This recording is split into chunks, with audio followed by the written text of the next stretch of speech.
Hi, I'm Jack, the CEO of Lattice. Today I'm extremely excited to be chatting with Fred Stephen-Smith, the CEO of Rainforest QA, which provides QA as a service for companies. The company went through Y Combinator in 2012, has since gone on to raise $16 million of funding, been extremely successful. It's growing really quickly, and it's really exciting to be here. Thanks, Fred. Really excited to chat with you. My pleasure, Jack. So I want to spend most of our time today talking about sort of management and company building and how you think about the company today. Yep. But I think to set the context, I'd love to hear the beginning story of Rainforest QA. How did you get from deciding to do the company to the moment when you said, we've got something here, and you knew you had a real company? Totally. So we started very early on in 2012. Me and my co-founder, we basically decided we want to build a product together. At that point, we weren't really at the point of like, it should be a company. It was just a product. You know, we kind of approached it product first, company second, I guess you could say. And basically, we looked at our strengths and weaknesses. He is like a die-hard technical guy. He was helping a lot of different companies at that point go through the transition from on-premise to like AWS. And so that was kind of his focus. I was a designer. I was like doing some work running a kind of creative agency. And so what we felt like our strengths and weaknesses would be really good for building a kind of like developer tools company. So we started just thinking, okay, what opportunities are there in the world of developer tooling? And like fast forward a bunch of uninteresting stuff. We were in YC, and we were kind of like casting around for different ideas to focus on. And because PG had told us halfway through the batch, yeah, this is bullshit, stop working on it. That's great. So he was like, and you know, in that way that only he can. And so we stopped working on what we were doing, and then we started kind of like going through the kind of like pivoting stuff. So we did 3 different ideas, and then eventually we got so annoyed because each of those ideas, people were like, yeah, this is really cool, it's awesome, I'd pay like $10 a month for it. We were like, how the fuck do you get to 100 mil ARR at $10 a month? So we eventually just emailed everybody that we could get our hands on and said, what problem do you have that you would pay us $1,000 a month to solve? And like that was basically how we got to testing. Everyone that replied said testing. We got our first 9 paying customers from that email thread with no product whatsoever. And the product was me and Russell doing QA in our one-room apartment in Mountain View. And that's kind of where we started. And I would say from there to getting to product market fit was basically about us really internalizing the pain of doing QA as like the QA people and the QA team. And also internalizing the problems with QA from the like consumer side. And if you think about QA in general, the consumers are like the product teams, product managers. And so that took us almost 2 years. It was like a long, painful slog. We were lucky to raise a really great seed round, and then it was like us and 3 or 4 engineers just working for 2 years, just building a product that could actually deliver on the premise. Takes a while. It does take a while. So I want to fast forward to today. One of the amazing things I noticed right when I walked into your office is within 60 seconds, I actually knew all of your company values. How do you think about company values and making them something that aren't just up on the wall, which is great that they are, but that's something people actually breathe, something they live, and something that's part of your actual company? Yeah, I think it's the most important thing. I think that the C word, culture, is the most important thing for any startup.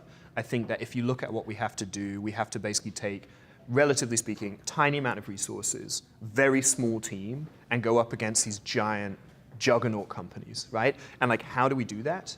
Well, how we do that is we have people who are vastly more autonomous, have a vastly more ability to make decisions and take charge of things and drive things forward than you would have in any big company. And so I think that what building a successful company comes down to is about hiring the best people and retaining the best people. And for me, that is the purpose of culture. The purpose of culture is to have a very robust framework within which you can hire and retain the best people. So, that's like the point of culture. I think that your values are what are basically the yardstick you evaluate people against. And so, the term culture fit, it's a phrase that I don't like because it's like does this person look like me or sound like me or date the same people as me or go to the same school as me, right? Like that's where I start to think in terms of culture fit. So the reason we made our values explicit, and I think everyone should do this, is the most common piece of advice I give to other entrepreneurs.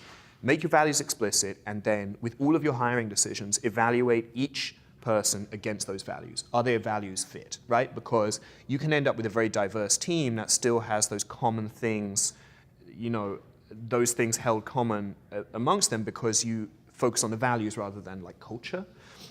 So for us, it was like, what determines and what defines us as people? What are the people that have done really well at Rainforest? What are the people that have done really shitty at Rainforest? And what are the kind of things that they have in common, And so from that, we came up with a list of 8 things, and then we just distilled them down into 3 things. And that's the other thing I would say is only have 3. Any more than 3 values, it's not real, right? Like if everyone in the company can't repeat the values, then they're not values, right? And so for the interest of the viewer, what are your values? Yeah, number 1 is no BS, no bullshit. This encompasses like, don't be political, like obviously don't lie, be very straight up, be very transparent with yourself, with your team, with the customer, no BS. It's the number 1 trait. It's the first thing that most people say when they get to know us as a company is like, wow, everybody really has that. For us, that's crucial. Number 2 is be weirdly passionate, sometimes change to be passionately weird. The idea there was like, we had a few engineers very early on at the company who were like amazing engineers, but weren't like really interesting people to hang out with. And what we realized was that it's not enough. It's not enough to be great at your job, to have amazing skills and not be a fun, interesting person to hang around with. Like life's too short. So that's be weirdly passionate. Final thing is ABC, always be caring. It's like a play on always be closing, which is like this horrible sales idea that like every conversation is an opportunity to sell. And like for us, that feels horrible and disingenuous. So we said always be caring because it's this idea that every opportunity, every conversation, every interaction with another human is an opportunity to show that you kind of value them and you care about them. And that has been massive for us as a company because then we just evaluate each thing that we do. Is that ABC? Yeah, and for a salesperson to think, instead of trying to close them, I'm actually trying to help them and I believe I'm going to help them. Yeah. What a frame shift that is. Exactly. Yeah. And to be honest, like, I think it's worth making clear as well that like for us, this is not about like, kittens and rainbows. Like we're not doing this because like we want to change the world for the better. At the end of the day, we're doing this in a utilitarian way because we believe this is the best way to build a massive, successful business. And I think that for me, that's the thing with the values is like, this is the smartest way to build a massive business. It's not just about making somewhere that's like fun and happy. It's about like good business. I want to go back to something you said a couple minutes ago, which is that the point of culture is to hire and retain the best talent. Yeah. And I think that is just a beautiful summary, so concise. So the question I have for you about that is, number 1, what do you think are the things that your employees care about the most? Mm-hmm. And then number 2, what do you do as the CEO of the company to try to make your company address those wants? Yeah, it's good questions. Well, I mean, I guess it's also worth defining how I think about culture to answer that.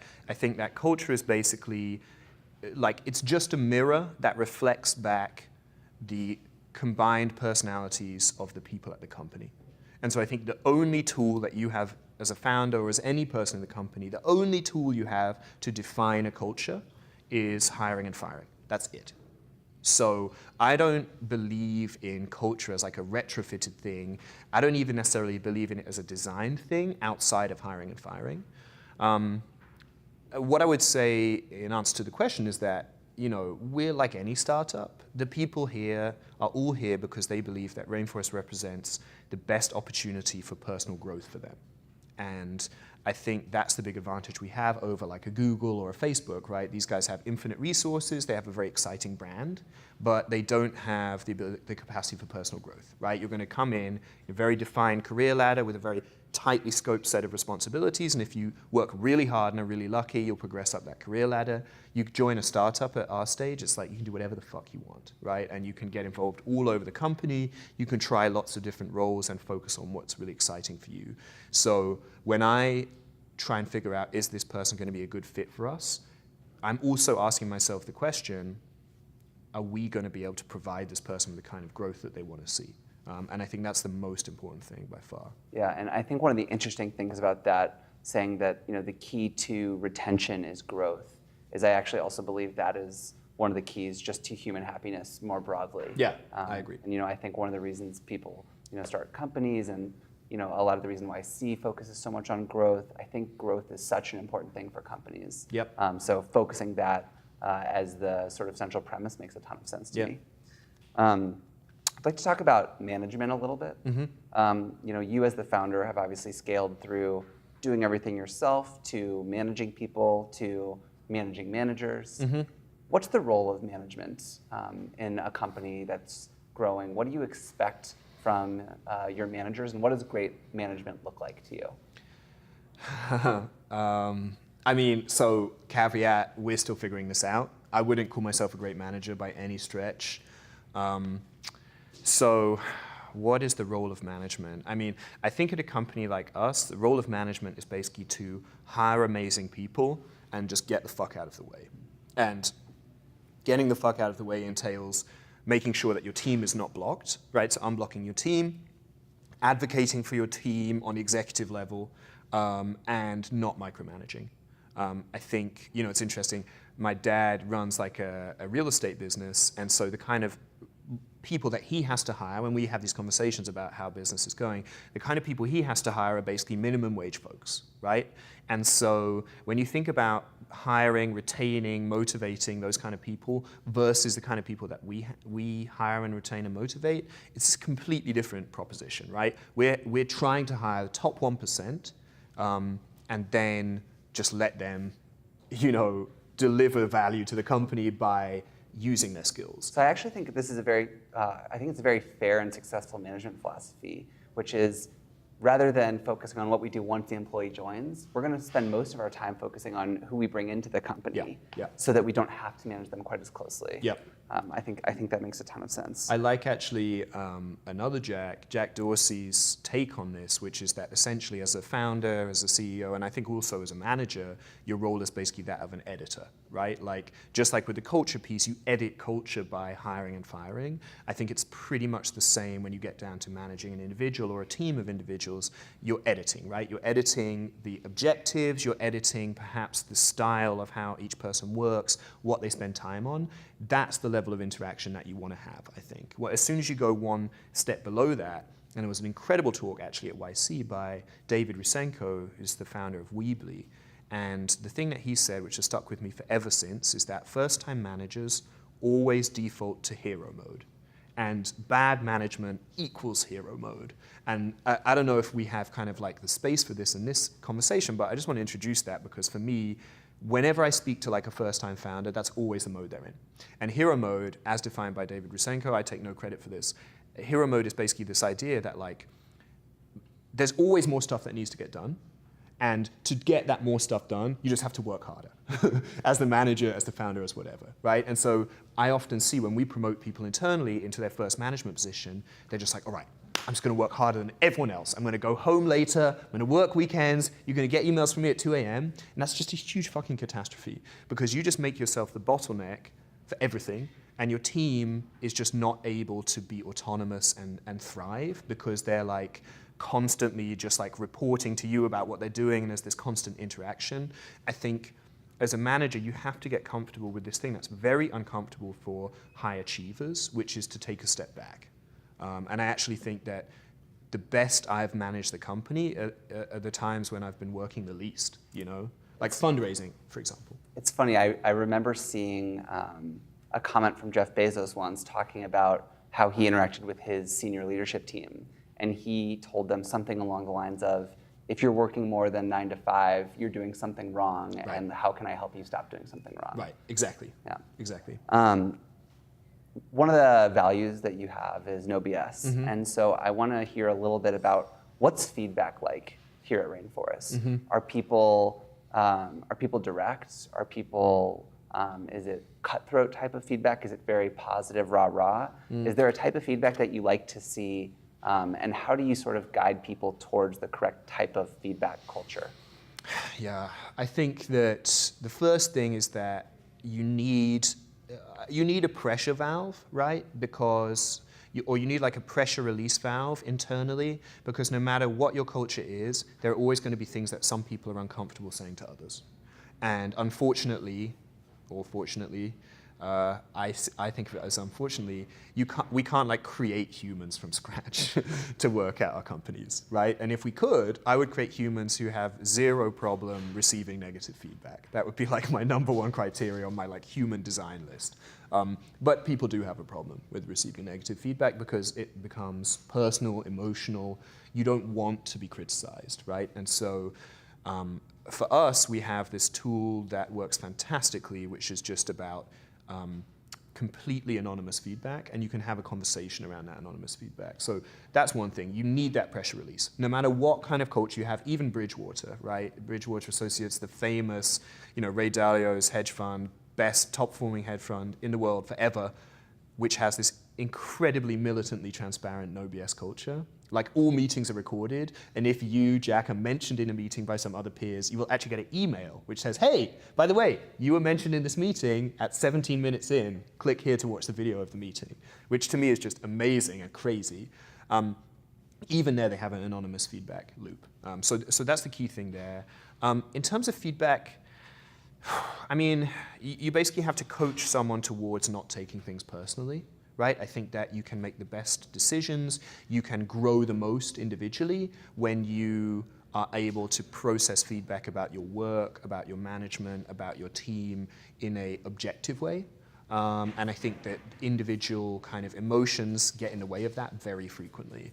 And so with new managers, the thing that I focus on the most is just getting them to understand, like, it's not personal, right? When your team does shitty, like someone's going to say, hey, your team is doing shitty. And, ideally you can take a step back and rather than be like, how dare you say that about my team? I'm amazing. Be like, okay, well, where are they falling short? What are the opportunities here? And so for me, it's all about helping people take out that kind of emotional piece and start to think about, in a critical sense, like, where is the team falling short? Where are we excelling, and starting to address those? I also think that, frankly, the shit sandwich is real. Like no matter how much I try, I can't just give shit. Like you have to give the sandwich. So you have to give some bread around the shit. You can't fight human nature completely. No. Yeah. So you have to compliment someone. You have to compliment someone or their team or whatever, even if it means like, oh, I love what you did in your company-wide email. ... Your team sucks. Yeah, of course. Oh, one other thing as well, and obviously this is pertinent to you guys at Lattice, I think that we saw a night and day shift with the people that we were managing and growing into managers once we started to do KPI and goal-based management. Because if you're aiming for a culture that has a very, very high ability to be objective and self-critical, which we are, the #1 way to eliminate politics, to eliminate personality, to eliminate all that bullshit is just to look at numbers. And I think one of the things that you've told me before is that one of the mark of great people is that they want to be managed by numbers. They want to be held to those. Yes, yes. Which I think is really insightful. Yeah. One other piece as well for me, once you start to get, and this is a recent learning, which is why I want to share it, once you start, so we're about 60 people right now, and we're starting to get to the point where most of my job is to manage managers, as you said. Typically, you're going to call those managers a vice president of something. And, one of the things that I've really realized recently is that a great VP puts the company first, and they put their team second and their career third. And you can really get a very good sense, this is just like one hack, my one simple trick, you can really get a good sense of how developed someone is in their career, whether they're like a true VP, whether they're really going to be able to hit the ground running once they join your company, by how they talk about their team versus their business, right? And so you'll see that more inexperienced junior managers, they will tend to be like on the defensive of their team, right? They're going to be like, it's my team or the highway type thing. Whereas the more experienced managers, they're going to start to be like, well, here's what the business needs, here's what my team delivers today, and here's where we fall short, right? So starting to be more critical and unemotional about the team's performance while having really great relationships with the people on the team. Love that. Company, team, self. Yeah. That's great. All right. Last question. I know that, like so many of us who went through Y Combinator, it had a big impact on us. So I'd like to ask you, number one, what's something that you didn't learn during Y Combinator that you wish you had? And number two, what's something that you learned during Y Combinator 4 years ago that you still hold as a core truth? It's a boring answer, but make something people want. Like really, that is what it comes down to, right? I mean, it's funny, but I think what's amazing about YC is that you basically, mostly, you all start from the same place, and you get to measure yourself against your cohort, right? Against these other founders. And you all start from basically nothing, and 4 years on, you know, some of the people in our batch were like Instacart, Coinbase, like other people like that just went like crazy rocket ship. And a lot of people's companies are dead, and some companies are chugging along. Make something people want. You just can never, no matter how well you execute your business, you can never get past that. You know, if that core isn't there, then you're fucked. Absolutely. Something that we didn't learn in YC, you know, we've talked about this before, and I think they're definitely addressing this in a pretty comprehensive way. But I think that the realities of running at least a B2B SaaS startup are that marketing and sales are things you need to do deliberately, and they need to be owned by people who think about them full time. And I would say that we hired sales and marketing maybe 2 years too late, in part because we had kind of been indoctrinated by the YC methodology of like, and this was then, right? This was 2012. I don't know how much it's changed for the batch today, but when we went through it, it was like, if your product doesn't sell itself, it's not good enough. If you need to do marketing, your product's not good enough. You know what I mean? And I think that the reality is, in a world where you and me are both getting hundreds of emails a day from people saying, here's something that can help your business, you need to really become world-class at marketing and sales as like disciplines in order to succeed as a company. And I think that, you know, one thing I wish I hadn't left YC feeling the kind of shame about having to sell, you know what I mean? And being like, wow, I wish I had a product that just sold itself. Like, guess what? It doesn't exist. Above $500 a month, that doesn't exist. I think you're right. All right, Fred, it was great to have you. Thank you so much for taking the time. My pleasure, Jack.